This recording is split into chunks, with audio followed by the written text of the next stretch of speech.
I'm based out of Houston, but I love coming to Austin. I feel a very close connection to the information security community in this city, so it's great to be back at LastCon and hanging out with the folks I've met before and meeting new folks. So I'm here to talk about the Eisenhower and the internet. And you may be thinking immediately, what did Eisenhower have to do with the internet? And furthermore, what does the interstate system have to do with that as well? So I'm going to talk through that, and hopefully this will be a fun journey we're going to take together, a little historical journey. Let me continue introducing myself. I'm Technical Director for NCC Group North America.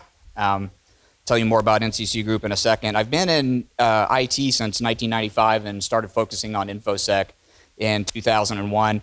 I'm a Louisiana native, but as we say, I got to Texas as fast as I could about 22 years ago. I studied music at LSU, as David mentioned, and I went to grad school in 2005 to try and make myself feel like a legit InfoSec person. Hasn't worked yet, but I spent most of my career doing blue team information security. The biggest industries in Houston are healthcare and oil and gas, but I've also done a little bit of work for the DoD and aerospace in Houston at Johnson Space Center. So that's me.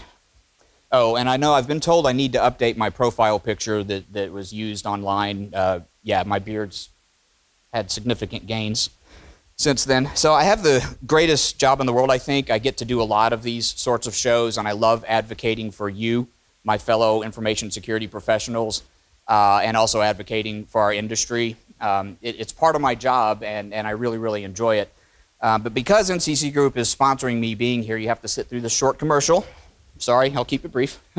We've got about 2,000 employees globally, 35 offices across the globe. We were founded in 1999. We're traded on the London Stock Exchange. We're part of the FTSE 200.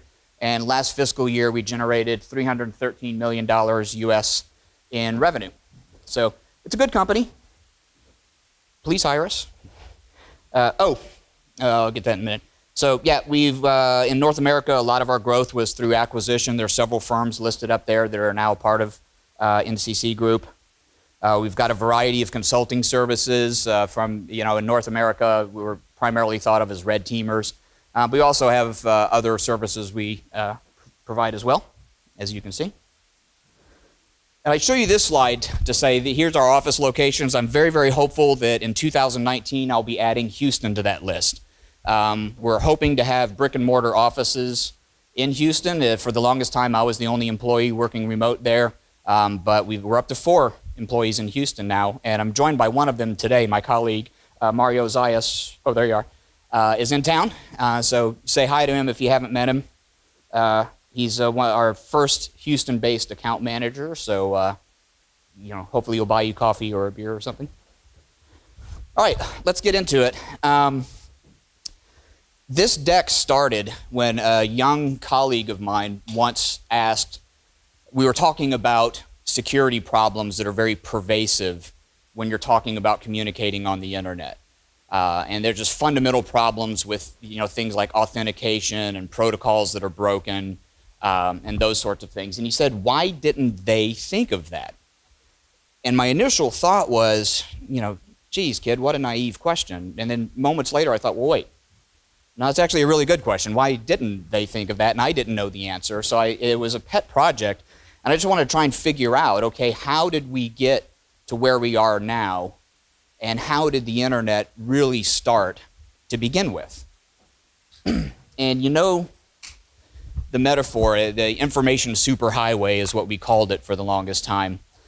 And so it occurred to me that I should start by studying and trying to understand another big infrastructure that was started by the government. And so let's start by talking about Eisenhower and the interstate. Bear with me, trust me, I'll bring this together.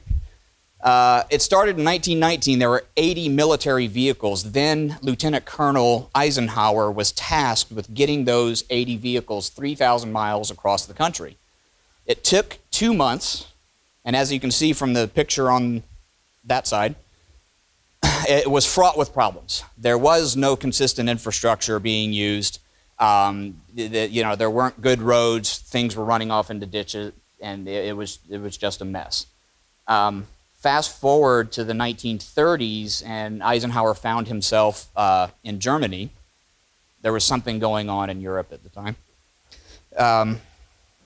And Germany had already built the Autobahn, which was a national system of roads that they could use to very efficiently get around Germany.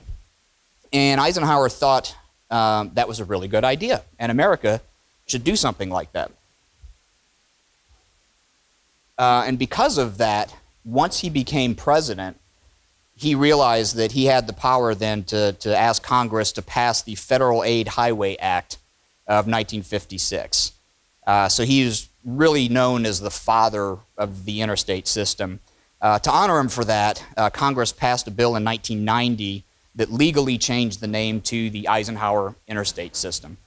So if you've ever been driving around an interstate, maybe you'll see one of these blue signs from time to time, and that's why it's called that, because Eisenhower came up with that. And you know what's happened? I mean, in this country, we love our cars. In Texas specifically, we love our big pickup trucks. I drive a half-ton pickup truck for no real reason at all, but I love it.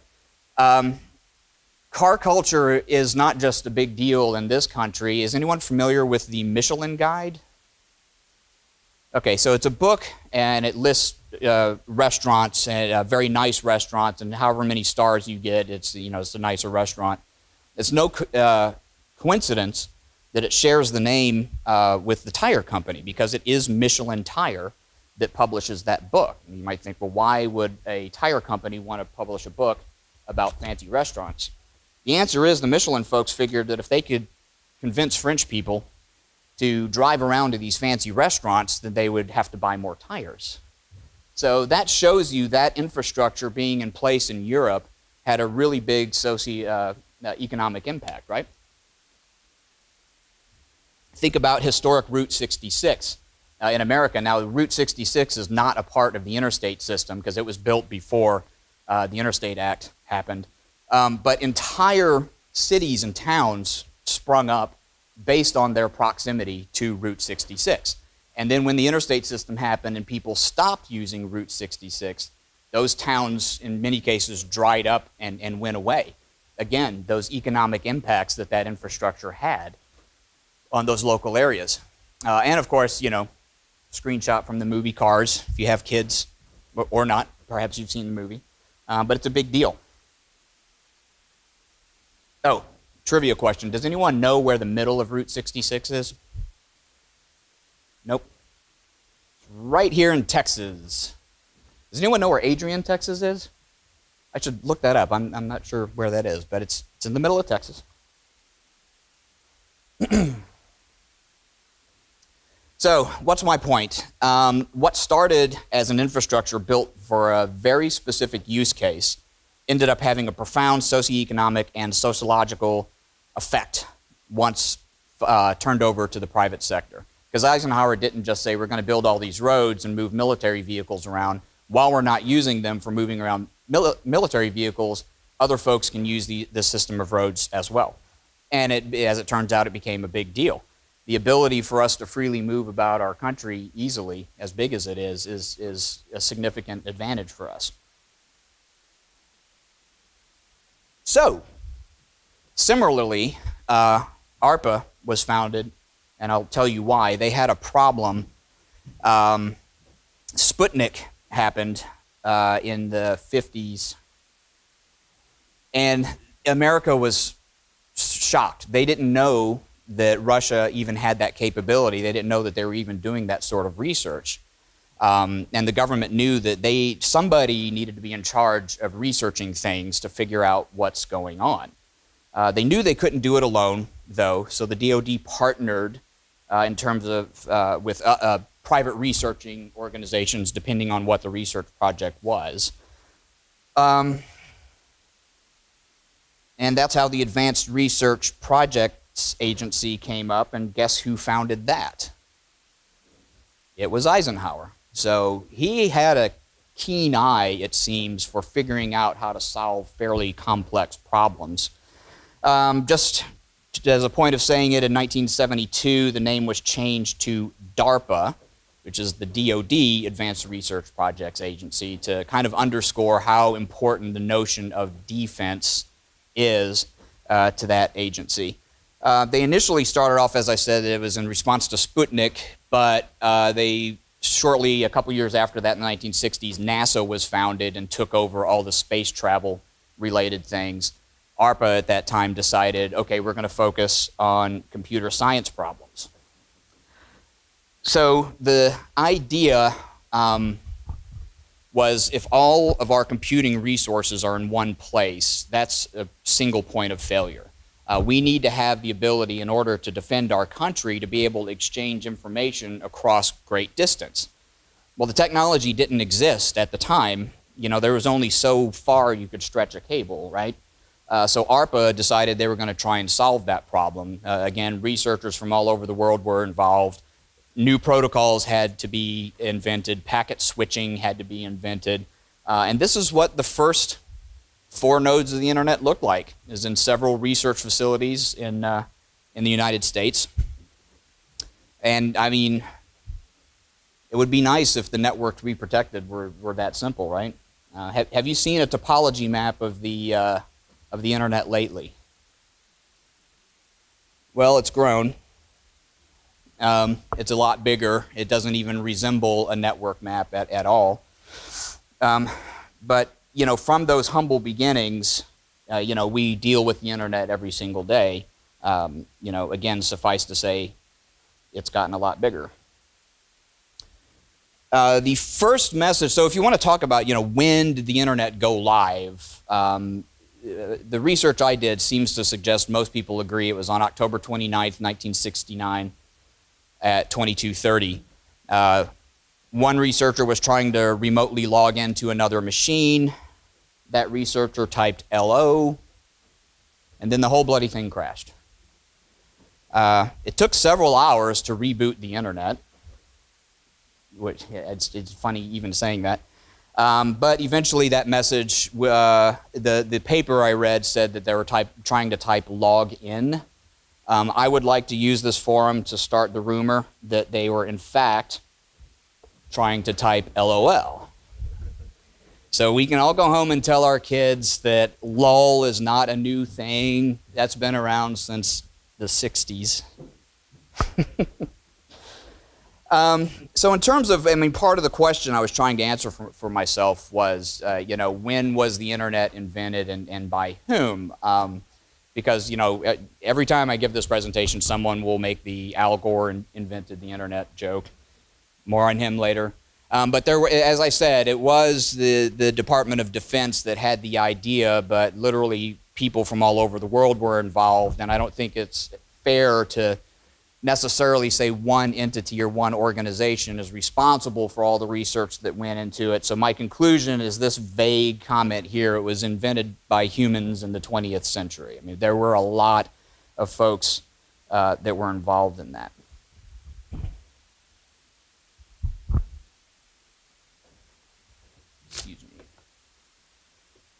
Just as with the interstate system, there was a very specific problem that they were trying to solve. And so in terms of the question, why didn't they think of that?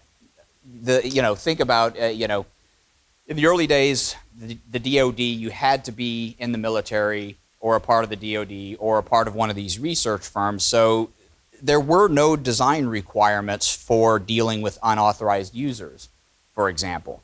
There were no unauthorized users. You were in the DoD somehow. And non-private networks, we didn't have a way to deal with that because, again, there were no non-private networks. There was just one internet, and everybody that was using it was a part of that network.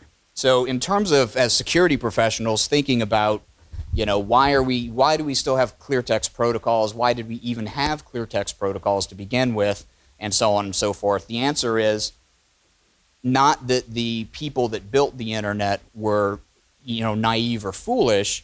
There was no design requirement. And if you're engineering a solution to something, you're not going to solve a problem unless there's a design requirement behind it, right? So the fact is, the internet was not at all designed to do what we're doing with it today. So what happened? Well, e-commerce happened. Interestingly, I found out that UUNet is claimed to be the first not-for-profit internet service provider in something like 1988. They went for-profit in 1990. The World was an organization that offered full internet access in 1989.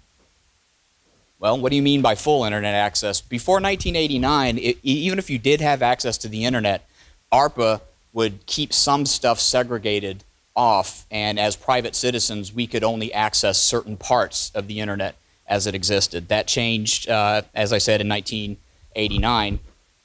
Full access was finally granted to non-ARPA approved users by 1992. And so I started going back in time thinking, well, when was my first internet access account? Because that seems like really late. I didn't think it was 1992 before ARPA started releasing control of it. Commercial applications remained prohibited until 1995. And that's when eBay and Amazon happened around that time. So before 1995, as private citizens, we could use the internet, but we couldn't sell stuff on it. Again, it wasn't in the design. It wasn't built to do that. So ARPA said, no, don't be doing that, please. That having been said, it's not that e-commerce didn't happen. The first e-commerce is believed to have happened in 1971 or 72, somewhere around there, where some college kids sold a bag of weed to each other. I'm certainly not advocating for anything. I'm just stating the facts. That's what happened. It might close some loops about our industry, though, come to think of it, wouldn't it? All right, so the security concept I'm getting at, and the thing that I hope is interesting to you as it is to me, is that, as I've said, the initial design requirements of this infrastructure, the initial design requirements of anything you're building is not necessarily what it becomes. ARPA was specifically interested in computational time sharing across great distance. You know, they wanted one computer in one state to talk to another computer in another state, and they, engaged academia to help them out with that. So Eisenhower's Interstate System fueled America's love for road trips and travel beyond, what it ended up doing was far beyond the scope of what Eisenhower had in mind when he asked Congress to fund that. And certainly we have far exceeded ARPA's goals from the 1950s and 1960s.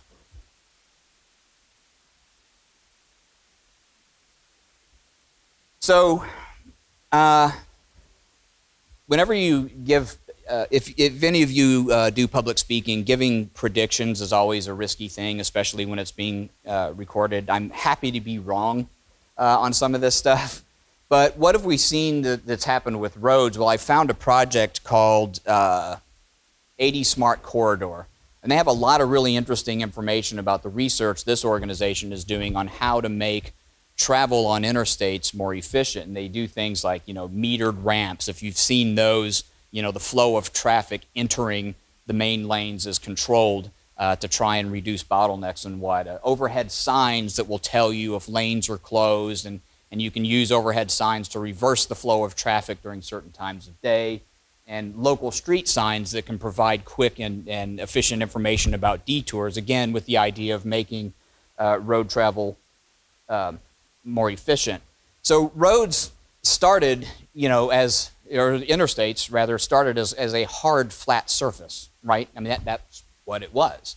Now we've got things like adaptive construction materials, toll roads, sophisticated lighting, dynamic lanes, self-driving cars. So we've come a long way from a hard, flat surface, right?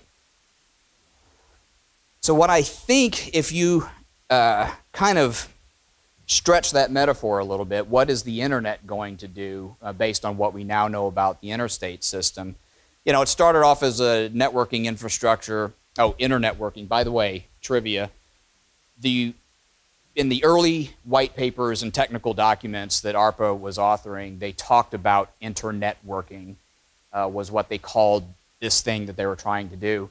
That was later shortened to just internet. So if you ever wondered where they came up with the name internet, it's the shortened version of internet working. Recently I read in a style guide, I do a lot of technical writing, that once upon a time internet was a proper noun and therefore should be capitalized all the time. Some style guides now say it's okay to use a lowercase I, and it drives me insane. Maybe I'm just old school and resistant to change, but internet should always have a capital I. My consultants, I drive them nuts with edits on that one. So I think just as we've improved the materials we've built roads with, I think we've already seen a lot of things happening. Math-based encryption will include elements of quantum computing that's very difficult, if not impossible, theoretically to defeat. Broadband's going to become more and more broad. Our pipes are going to get bigger, and it'll become more and more ubiquitous as well. There's a lot of people in the world that don't have access to the internet. If you think about it in context of, this was a network designed by and for computer scientists, right? And the way you support such a network with computer scientists is different than when suddenly you introduce, mere mortal humans that are using it, right? As that population of users increases and we're able to transfer more and more data faster and faster, I think even though we're making inroads in solving some of these security problems, I think it might actually get worse as those users, the population of users increases. I also think one side effect of those previous 2 bullet points is going to be that physical possession will continue to lose value, and access to information itself is really what's going to be important to us as we continue moving through the 21st century. So as David mentioned, and I mentioned, I have a degree in music, so if you would imagine what my CD collection must look like, you'd probably think, wow, he's probably got a pretty impressive collection of CDs and records. Well, shockingly, I don't own a single one. I've gotten rid of them all because now all the music I listen to is on a cloud service somewhere, and I'm perfectly happy to use such services so I don't have to manage physical inventory of things. What's important to me is not the CD, it's just having access to the information. And since I've written this slide deck since then, if you're a consultant yourself or in your own organizations, does cloud computing ever come up in conversations around the office? I mean, we can stamp our feet and clench our fists all we want, but I don't think it's going away. I think it's here to stay. And in fact, I think last night when I was up on stage, I referred to the internet as a fad at some point. Yeah, it's not going away. And I think we've also seen, since my IT career started, we've kind of seen InfoSec challenges moving up the OSI model. In the 90s, every security problem at the end of the day was a routing and switching problem, it seemed like. It was layer 3 issues and that was it. Then, OWASP happened. I just remember where I was.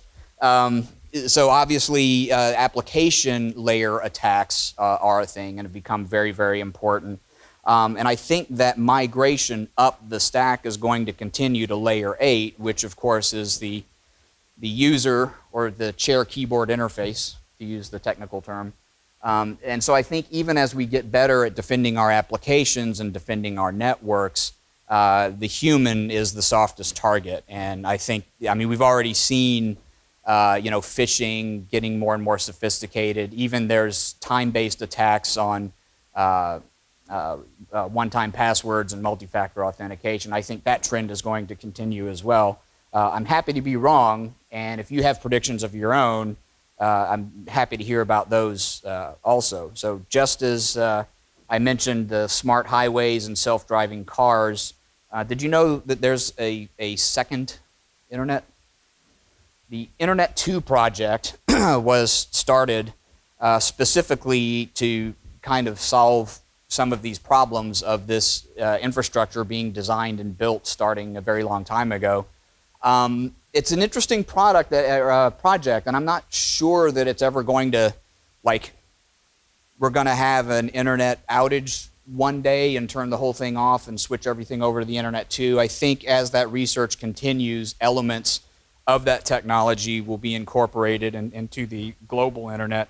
But if you don't know much about it, yeah, it's worth looking into. Oh, and one prediction I left out, sorry, is self-driving cars. Does anyone have an automobile that has driver assist or self-driving features, anything like that? I mean, so I think that's cool. I cannot wait till I have a fully autonomous vehicle. I love driving my big pickup truck, but driving around Houston, if you've ever had to do so, well, I mean, that's why my beard is gray. It didn't used to be this way. It's maddening, but will self-driving cars solve the problem of automobile accidents, in your opinion? I mean, even if they can communicate with one another and the humans just ballast at that point, will accidents still happen? I'm cynical enough that I think they will, because humans remain capable of making bad decisions. And so even if the car is driving itself, I don't trust myself or other humans, for that matter, to not mess with it somehow and make it malfunction. I mentioned quantum encryption a minute ago. So, I mean, even if you believe that in theory quantum encryption cannot be defeated because of the uncertainty principle and all the science behind it, will attackers still be able to steal someone's data in the future? Of course they will, because humans are going to make bad decisions and we're going to implement it improperly, and something's going to happen and a hacker's still going to be able to steal our data. I know that sounds really, really cynical, but we're all information security pros here. I think it bodes well because the problem's not really going to go away. It's going to change, and it's going to keep moving around. You know, we solve one problem and then another problem pops up. And that's why this topic was so interesting to me, trying to figure out, okay, the problems we're solving today, you know, maybe we will solve them at some point. But another one's going to come up. And I really think that layer 8, as I call it, the human layer, is where the attacks are going to continue to be concentrated. I know, by the way, that I've got the enviable spot of being immediately before lunch. Let me pause for a minute to thank you all for being here. And trust me, I'm just as interested in lunch as you are. So lucky for you, this is one of my briefer slide decks that I give. So let me start to wrap it up here. All that having been said, I told you a story about interstates. I told you a story about the internet and a little bit of a history lesson. I believe this pretty strongly, that as security professionals, it's not enough just to understand how the technology works. I mean, obviously, we have to understand how the technology works. But more importantly, I think if you believe that layer 8 is going to be the problem, where the problem goes moving forward, then we also have to understand how the people interact with that technology.